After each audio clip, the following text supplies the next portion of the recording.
Jean-Luc Romero, nous avons un point commun, celui de s'être marié il y a 4 ans. Je vais donc vous poser la question habituelle à ce stade. C'est pour quand les enfants? Vous avez tort, ça va faire 5 ans. Les enfants, pour l'instant, vous savez, c'est compliqué quand on est homosexuel d'adopter. Bien sûr, c'est une évidence. J'ai pris le formulaire de la DMD et puis j'ai aussi écrit sur un petit carnet noir les limites au-delà desquelles je ne souhaite pas arriver.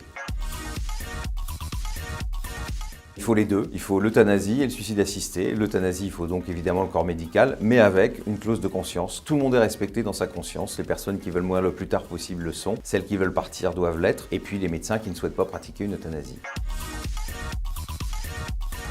Oui, vous savez, dans toute société, il y a des homophobes, chez les médecins comme ailleurs. J'étais gaulliste, donc pour moi, je n'étais pas de droite, j'étais de la troisième voie. Vous savez, j'ai pas changé mes idées, moi. Courageuse, tenace et efficace. Oh là là, rien à voir avec un parti gaulliste. C'est une dérive très droitière de Wauquiez et franchement, heureusement que j'en suis parti il y a 12 ans. Est-ce que vous pratiquez une activité physique? Oui. Est-ce que vous avez des antécédents médicaux? Oui. Est-ce que vous prenez un traitement médicamenteux? Oui. Bravo pour votre franchise et le moral dans tout ça. Très bon. Non seulement en tant que séropositif, mais en tant que défenseur des droits humains, pays qui ne respecte pas les droits des femmes, qui ne respecte pas les droits des homosexuels et qui interdit son territoire aux personnes séropositives.